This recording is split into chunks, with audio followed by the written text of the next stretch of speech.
Hola amigos, ¿qué tal? Muy buenas tardes, ¿cómo les va? Ya estoy aquí de regreso y les doy la bienvenida a un nuevo encuentro en este día jueves. Quería preguntarles, ¿sabes acaso cuál es la máxima autoridad eclesiástica, por ponerlo en esos términos para que se entienda, por ejemplo, del protestantismo, que es una de las ramas del cristianismo? ¿O cuál es la máxima autoridad eclesiástica entre los evangélicos? ¿O cuál es la máxima autoridad eclesiástica en el hinduismo, en el budismo, en el judaísmo, en, en el mundo musulmán, ¿eh? En el ortodoxo ruso?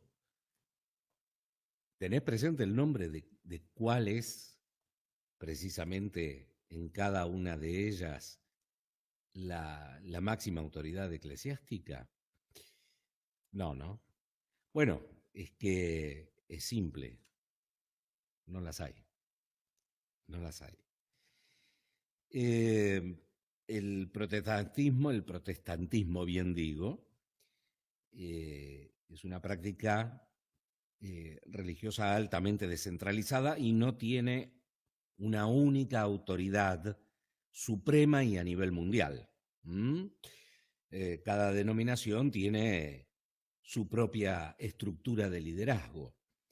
Así, uno podría decir que, por ejemplo, alguna de las figuras influyentes es el arzobispo de Canterbury, por ejemplo, para los anglicanos, pero que es más una figura simbólica que autoritaria. Mira, vos me vas a corregir. Yo no sé si es quien corona, ¿no? Al rey o a la reina en Inglaterra. Después está el presidente de la Federación Luterana Mundial para los luteranos, pero no es una autoridad eclesiástica a nivel mundial, es el presidente de una federación. Bueno, en otras denominaciones como los bautistas, los metodistas, las conferencias y los sínodos locales, allí cada uno tiene su propia autoridad. Entre los evangélicos, al igual que el protestantismo, bueno, están muy emparentados, no tienen tampoco una autoridad eclesiástica central. Son denominaciones autónomas, ¿m? Donde, claro, cada iglesia local o líder individual, como pastores influyentes o presidentes de organizaciones, tienen autoridad, pero no, insisto en esto, no existe una autoridad eclesiástica a nivel mundial única. En el hinduismo tampoco hay una autoridad central única. Existen varias figuras de liderazgo espiritual entre distintas sectas y tradiciones. Entre los más influyentes están los Shankaracharyas, que en la tradición Advaita Vedanta lideran los 4 centros religiosos establecidos, y diversos gurús o gurúes o swamis en distintas líneas direccionadas, pero no hay una autoridad a nivel mundial única. En el budismo, te pregunté también, ¿tenés idea quién es la autoridad máxima a nivel mundial, a nivel eclesiástico, digo, en el budismo, por ponerlo en algún término? No, tampoco. Las figuras de autoridad en el budismo varían según la escuela. La del Dalai Lama, por ejemplo, es el líder espiritual del budismo tibetano. El patriarca supremo en países como Tailandia tienen este patriarca supremo. En el judaísmo tampoco hay una única autoridad central a nivel eclesiástico. Uso el término eclesiástico para que se entienda de que no estoy hablando de figuras políticas, sino religiosas.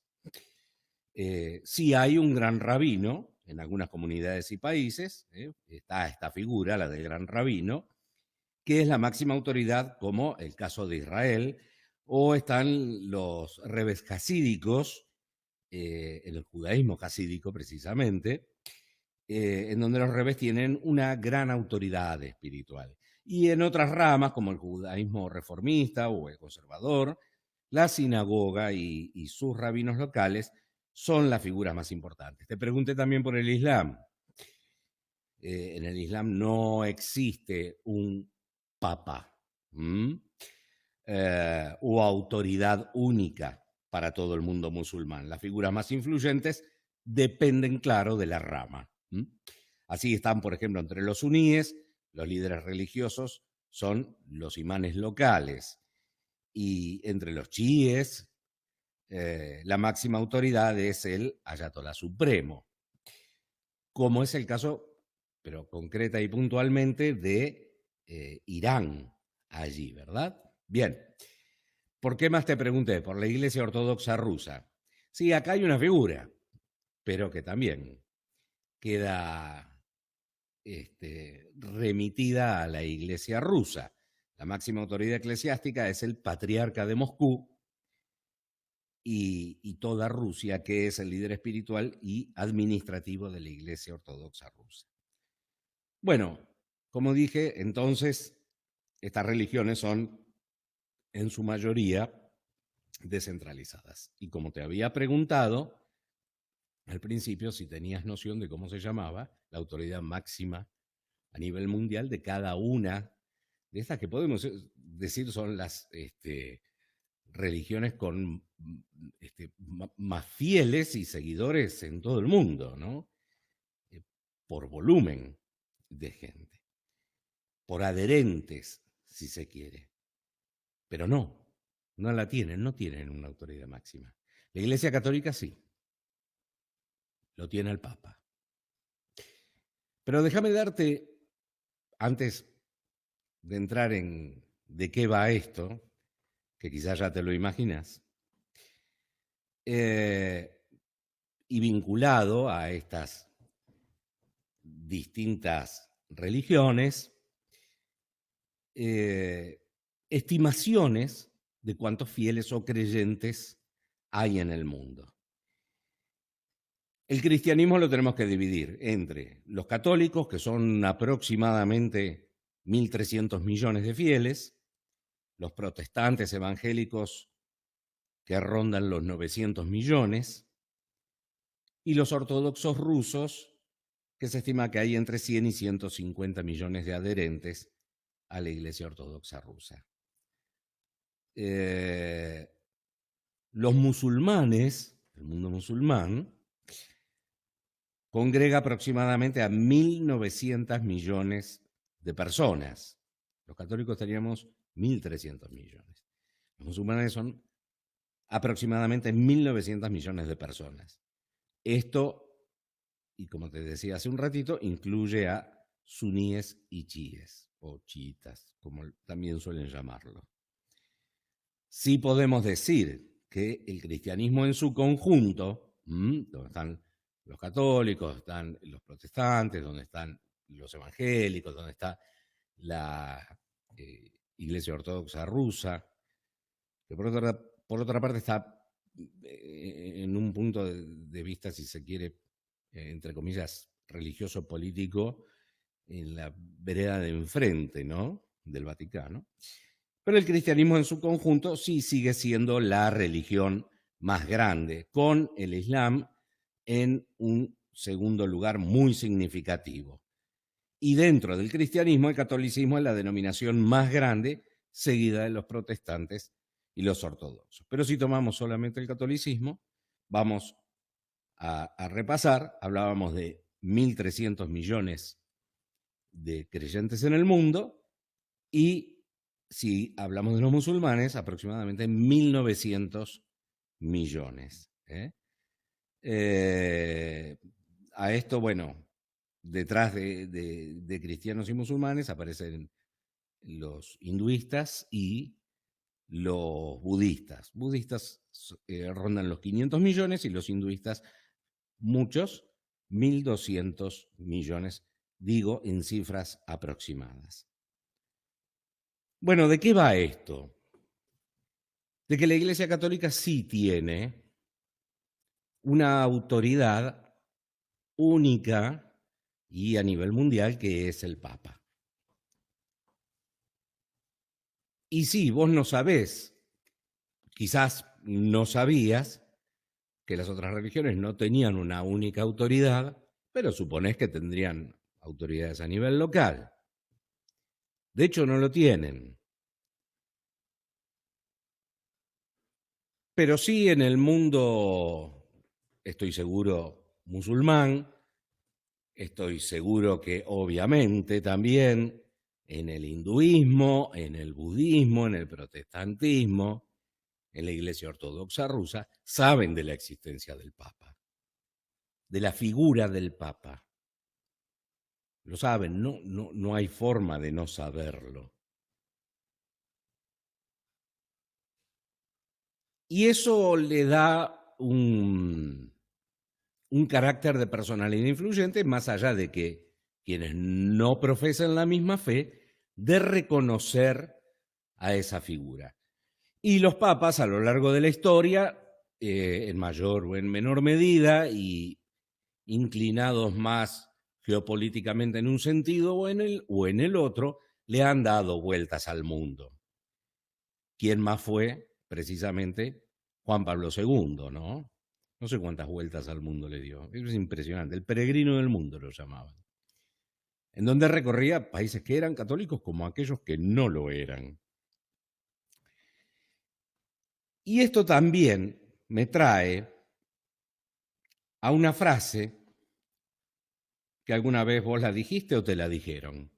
En alguna charla, en algún debate, en alguna discusión, si se quiere acalorada, que te dicen, che, pero ¿quién te crees que sos? ¿El Papa?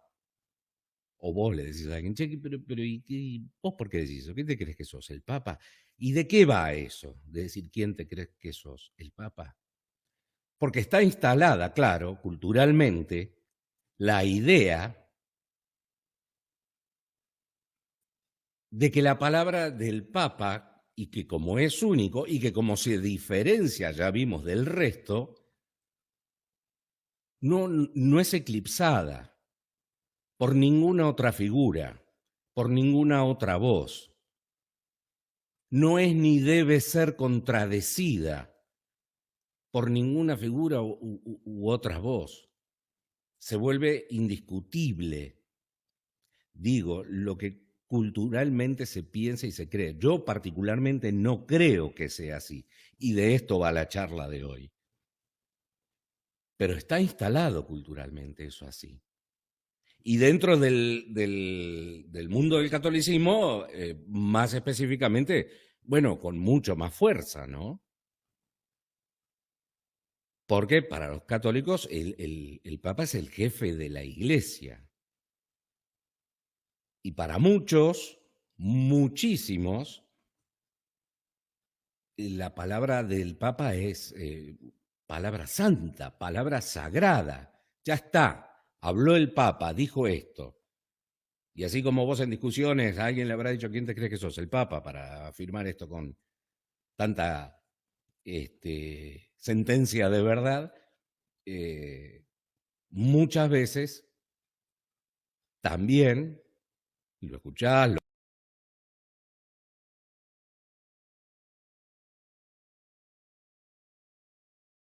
insisto, es que en algún momento puedas o no estar de acuerdo, pero esas expresiones, esa dialéctica tan común,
No obstante eso, insisto, culturalmente sí se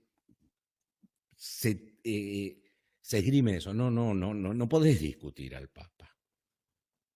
No podés contradecir al Papa. Y el Papa, todos en alguna o en mayor medida, a lo largo de la historia, se han valido de ese precepto. Es decir, yo soy el Papa.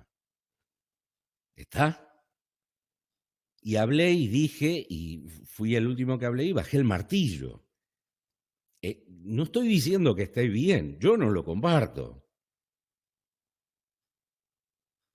Y bajo la premisa de que es una de las personas más influyentes del mundo, y bueno, me siento con la libertad y, entre comillas, autoridad de poder decir lo que quiera. Mi palabra queda marcada a fuego. Yo creo que ya sí, si en el mundo católico alguno cree que contradecir al Papa es una herejía o es un pecado, bueno, ya está rayando en el fanatismo. Y los fanatismos no son buenos, no importa qué religión profeses.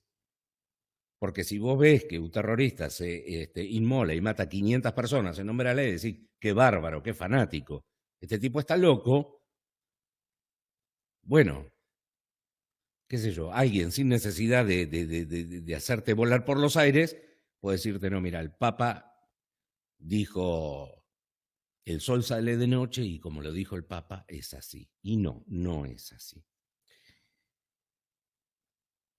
Y esto lo comento a colación de las recientes críticas que tuvo el Papa para con, no sé si en un momento sí fue específico para el gobierno argentino,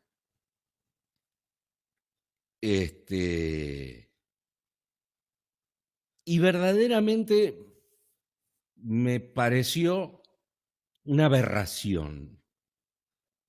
No solo por lo que dijo, sino cómo lo dijo, y además porque quien lo dijo fue él, el Papa. Recientemente se refirió, y esto como consecuencia de la visita de su amigo Grabois al Vaticano, a los hechos que se produjeron días atrás en una manifestación que se aplicó el protocolo antipiquete y en el que una niña fue gaseada con gas pimienta. En una frase resumida de todo lo que dijo el Papa, dijo, en vez de pagar justicia social, el gobierno pagó gas pimienta.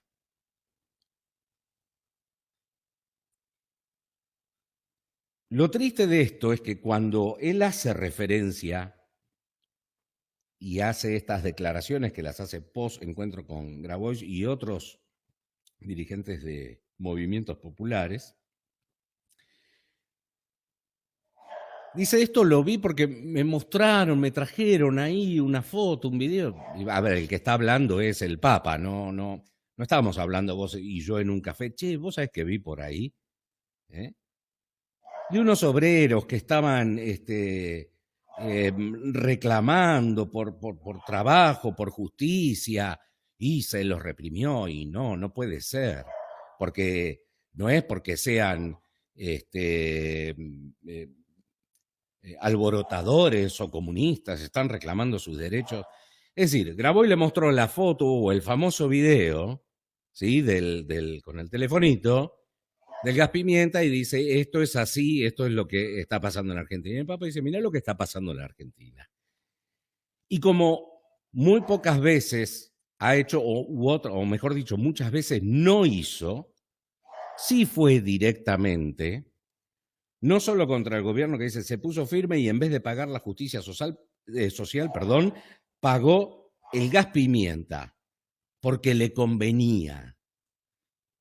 Pero esto es de una estupidez supina. Plantearlo en esos términos, como una sentencia definitiva, la plata de la guita de la justicia social se la gasta en gas pimienta y de buena calidad, dice, por lo cual debes de conocer bastante de gas pimienta el Papa, es de una estupidez supina. No tiene parangón. Grabois le mostró una foto y el Papa no vio toda la película. Y entonces dice, claro, manifestarse en contra del protocolo antipiquetes. Con lo cual, a mí me lleva a pensar, no sé a vos, pero que si vos estás pero muy puntualmente en contra del protocolo antipiquete, quiere decir que estás a favor del piquete. No hay margen, no hay término medio. ¿Por qué? Porque es simple. Porque el protocolo antipiquete está establecido para contener la violencia que se da en los piquetes.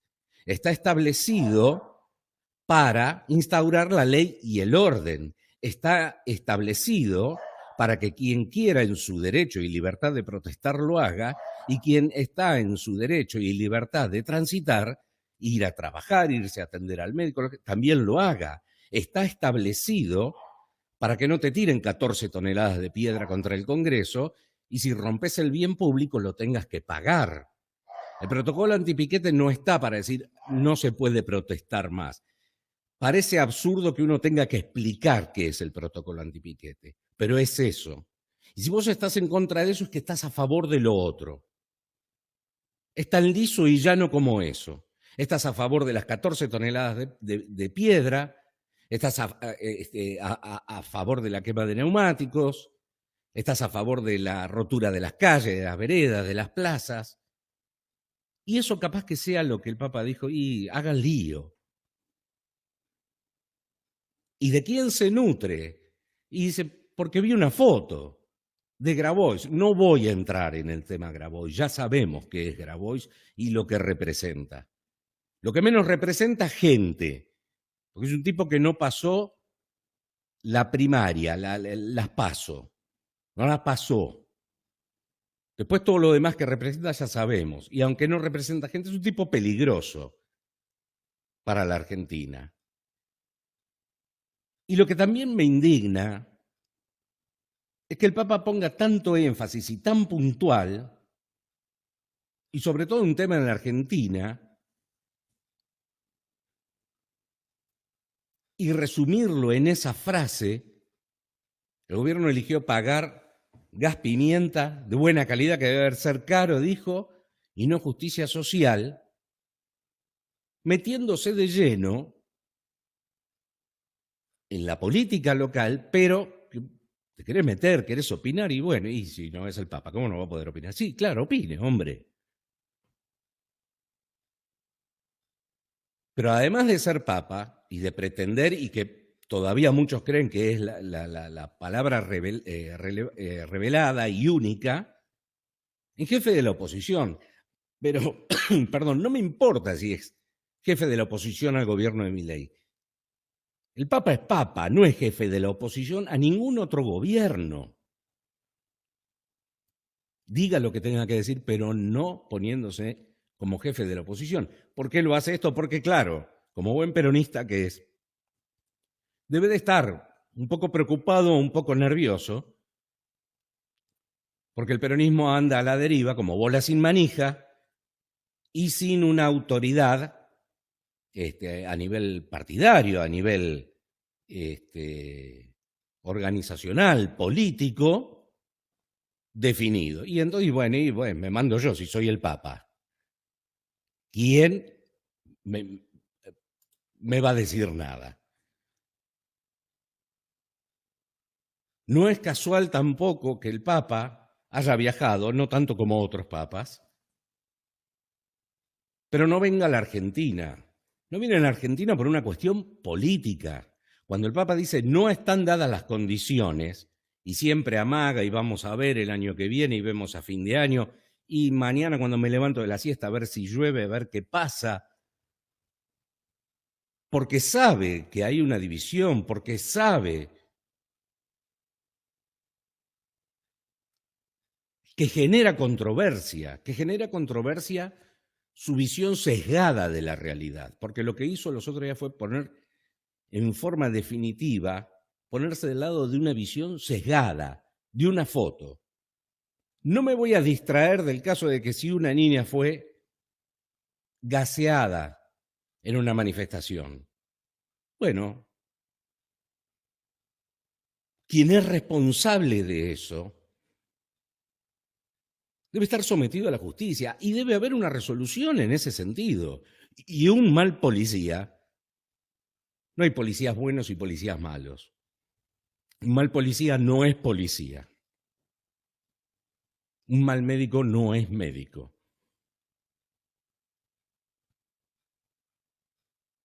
Un mal sacerdote tampoco es un sacerdote. Y si vos te pones en figura política de la oposición y a criticar la situación social en el que es tu país, pero al que parece ser que no podés venir, vos sentís que no podés venir, y que no querés ver la película en el lugar, y que no querés hablar con todos los referentes del oficialismo, de la oposición, de las organizaciones sociales, de los sindicatos, de los empresarios, y válidamente allí dar una opinión. No, a mí viene el alcahuete con el telefonito, muestra la foto y me dice, mira lo que pasa en Argentina. Oh, es malo, esto está mal, dice el Papa. Ha ido a lugares mucho más complejos que la Argentina.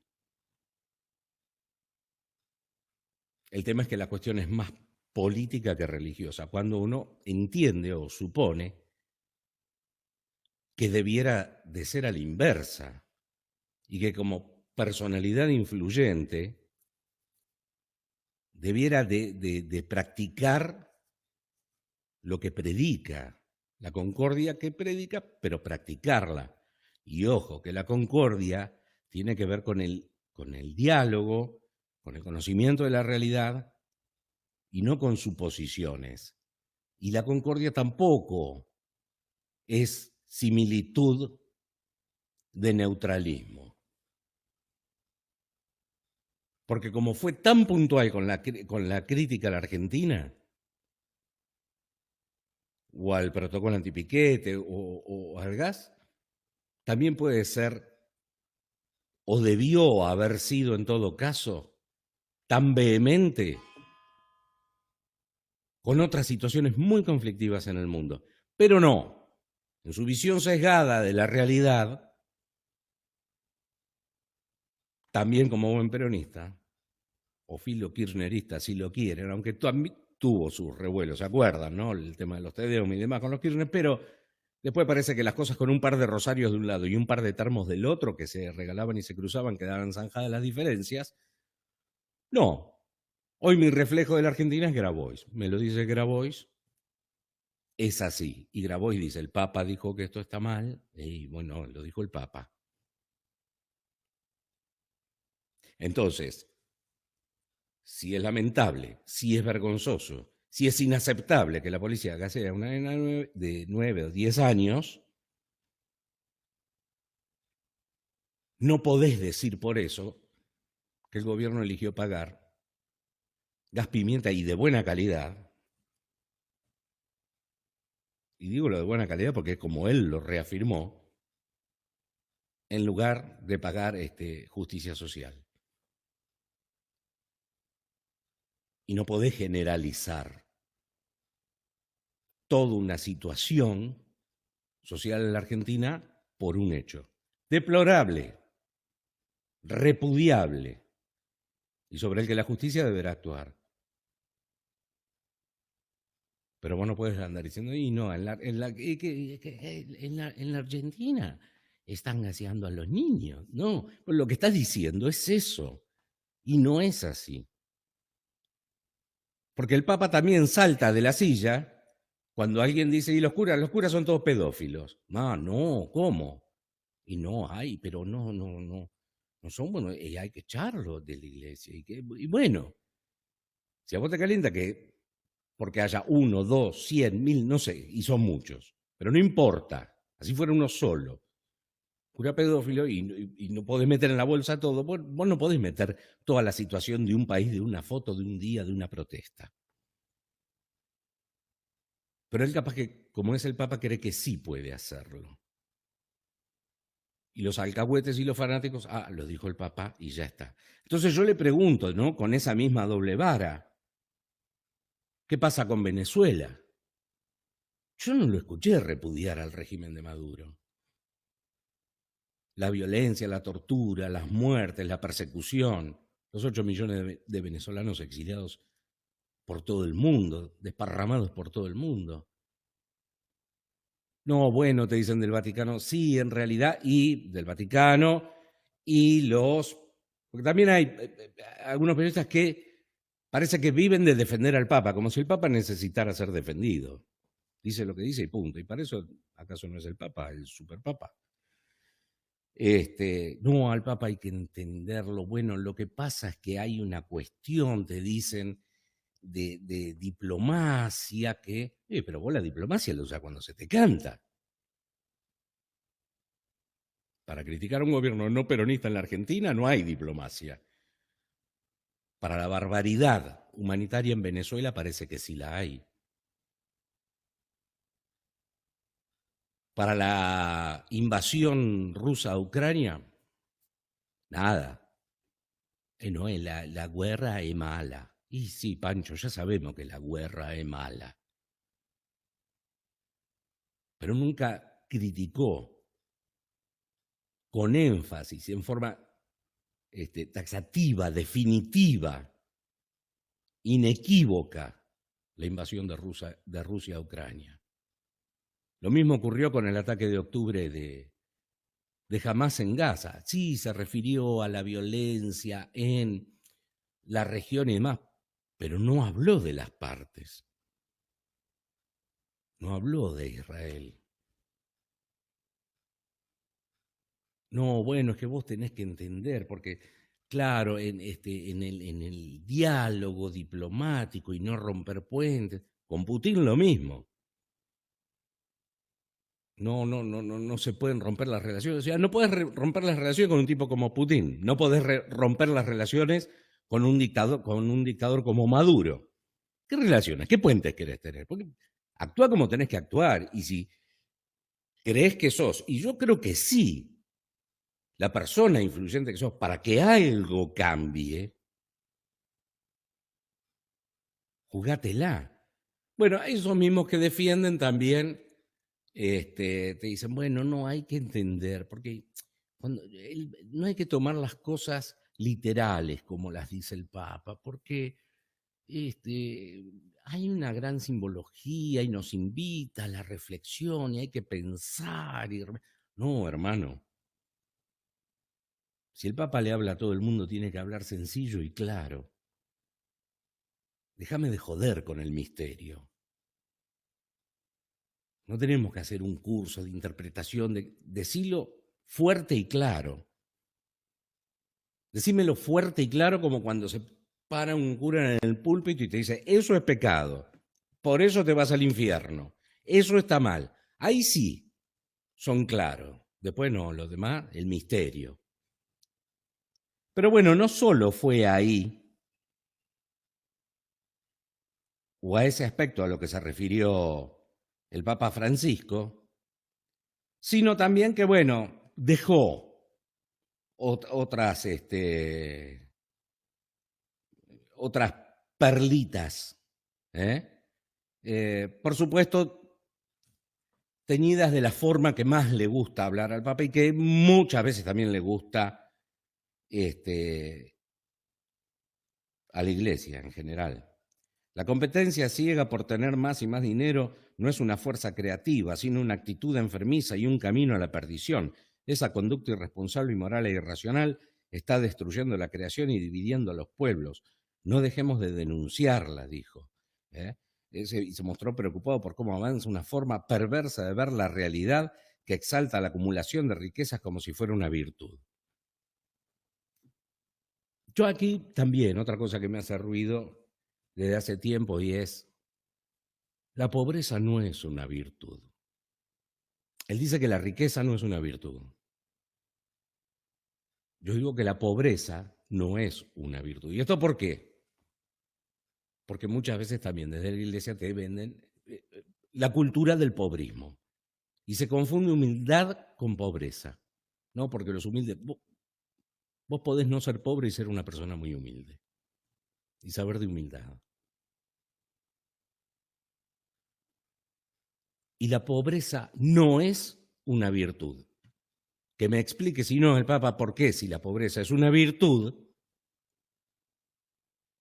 habría que despojarse de esa virtud. ¿Por qué habría que salir de la pobreza si es una virtud? Y no hagan lío y luchen por el trabajo. Y dice que las organizaciones sociales son el último bastión de resistencia por los derechos.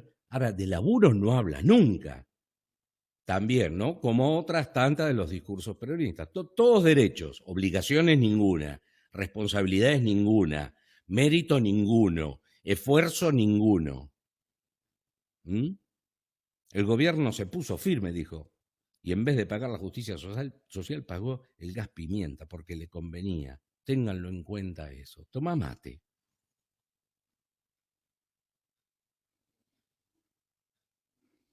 Habla del silencio cómplice. Habla de que, dice, no se olviden que el diablo entra por el bolsillo. Entre las cosas que dijo. Entonces me pregunto, ¿por qué? ¿Por qué no? Si me habla de que Roca mató a todos los indios, pues metió todo en una bolsa. Algo sobre lo que, bueno, no sé, tira las cifras que tira. Digo, pero el Papa me habla de que Roca en la Argentina mató a todos los indios y no me habla de la evangelización en América a punta de espada y con la cruz en la mano. Eso no, eso no. Roca es malo. La Inquisición, la Santa Inquisición. Sí, no, ya sé que no la hizo, pero fue la Iglesia. No. No, la Iglesia ha pedido perdón muchas veces por la Inquisición, por la evangelización, cuando fue porque también habló de la postergación de las culturas originarias de la Argentina. ¿Qué fue sino la conquista de América, ¿no? Con la Iglesia detrás.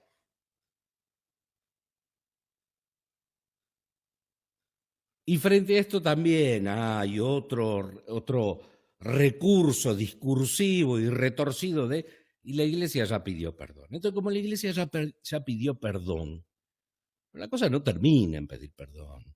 Se trata de que antes de abrir la boca y hacer acusaciones tan fuertes como las que hacen, tenés que ver dónde estás parado, de dónde venís. Porque entonces todo, no sé, yo voy, dinamito un edificio en la esquina, mato a todos sus habitantes, después salgo, pido perdón, y después de que pedí perdón, entonces mañana empiezo a criticar a los que dinamitan edificios. No, eso está mal. ¿Y yo qué? Pero yo pedí perdón. ¿Y porque pido perdón, entonces puedo salir a criticar a los otros? Digo, no se da con la humildad que se profesa tampoco en la iglesia y en la religión, ¿no? Y si no, te tiro un par de frasecitas que ya más o menos la debes de tener media conocida. Ver la paja en el ojo ajeno y no la viga en el propio. U otra de la famosa máxima, no hagas lo que no quieras que te hagan. Pero en esa doble moral, y que la juega tan, de una forma tan vehemente contra la Argentina, ya sea con el gobierno, con los empresarios son todos malos, son todos avaros, todos quieren hacer riqueza y que el resto no importa. Y si los empresarios son tan malos, y por supuesto, en una posición total y netamente anticapitalista que se muestra, yo pregunto, ¿y qué hay de las inversiones del Vaticano? No voy a caer en la tontería de, bueno, sí, porque no venden todo el oro que tienen y con eso le compran comida a la gente. Hay mucho para discutir ahí, ¿sí? Y creo que tampoco es la solución. Pero sí a lo que voy es a la actitud y a la historia. porque el Vaticano, a través de su institución financiera, conocida como el IOR, ¿no? el Instituto para las Obras de Religión, el Banco Vaticano, fue bastante reservado siempre sobre sus inversiones y sus finanzas. Pero sí han habido investigaciones que han revelado ciertas áreas del interés financiero. Las inversiones del Vaticano han sido siempre diversificadas en forma prudente para sus cuentas, pero se han enfocado en empresas y en sectores, eso sí, que respeten la doctrina católica. Han invertido mucho en bienes raíces, en el negocio inmobiliario, tienen muchísimas propiedades valiosas en Roma, en Londres y en otras importantes ciudades del mundo, y sobre todo en Europa. Y esto sí está documentado. Y está bien, invirtió. También es un Estado, y el Papa, este y el anterior, y el anterior, y el anterior, y el anterior, han sido jefes de Estado Vaticano. Las acciones también que se compran y se venden en el mundo, el IOR y otros fondos controlados por el Vaticano han invertido en el mercado bursátil. Tradicionalmente se ha sabido que invierten en acciones europeas y estadounidenses de grandes compañías. Deben ser de esos empresarios malos, la avaricia. No se olviden, el diablo entra por el bolsillo, dice, pero ellos van y che, comprame acciones en bonos gubernamentales. Muchos de esos bonos gubernamentales de países que salen precisamente que a vender bonos, esto es tomar deuda, porque tienen déficit fiscal, porque tienen pobreza, porque están en rojo, y porque allí hay hambre y hay pobreza. ¿Qué hacen estos? Van y compran esos bonos. Es jodidito, ¿no? Pero siempre sotoboche. En empresas de tecnología y telecomunicaciones, tiene, los observatorios romanos y Radio Vaticano son los más millonarios del mundo en materia de medios de comunicación. También en instituciones financieras. Eso sí, siempre son muy discretos con respecto a las inversiones, pero, y a pesar de que han sido, claro, criticados por algunos de los movimientos financieros, esto sí hay que decirlo, el Papa Francisco ha buscado que esto de alguna forma sea transparente en lo que hace a la gestión de los fondos de la Iglesia Católica. Eso sí está impulsando. Ahora, si estás impulsando eso, si lo que querés hacer es poner transparencia, es porque no la había ni la hay. Si querés ordenar, es porque hay desorden. Si querés transparentar, es porque querés terminar, uno entiende, con corrupción. Mirá, hasta el cine lo ha reflejado en la saga del Padrino, por los negocios inmobiliarios en la última con Al Pacino, que lo presiona el Vaticano para que entrara en el negocio inmobiliario. Siempre quedaron dudas también en una lucha por transparentar esto, lo que había intentado Juan Pablo I. Y aparece reflejado en la película.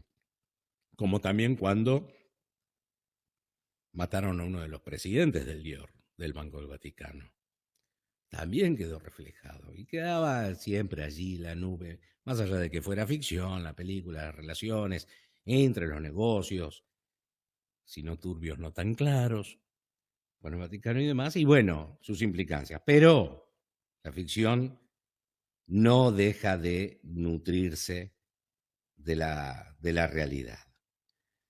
De manera tal que, digo, en esto de mirar la paja en el ojo ajeno y no la viga en el propio,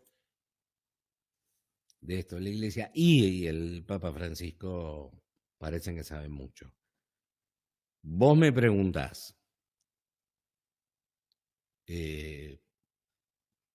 porque antes que pregunte esto, digo, habíamos arrancado con la cantidad de fieles de las distintas religiones en el mundo.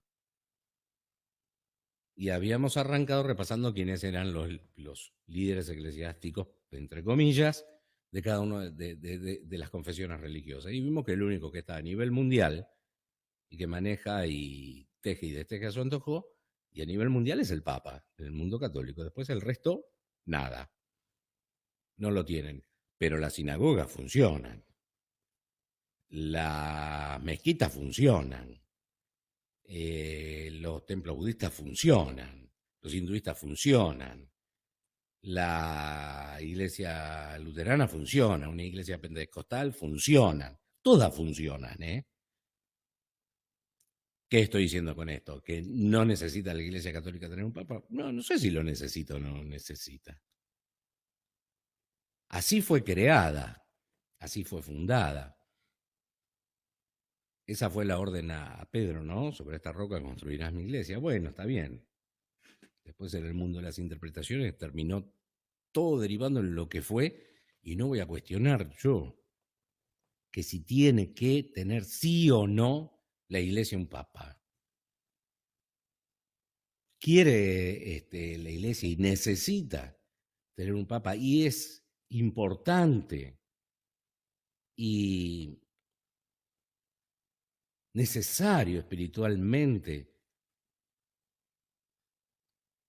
tener una autoridad religiosa. Sí, sí, ¿por qué no? Eso sí. Ahora, un piquetero vestido de blanco, ay, no compro. Chao, gente, hasta la próxima. Que estén muy bien.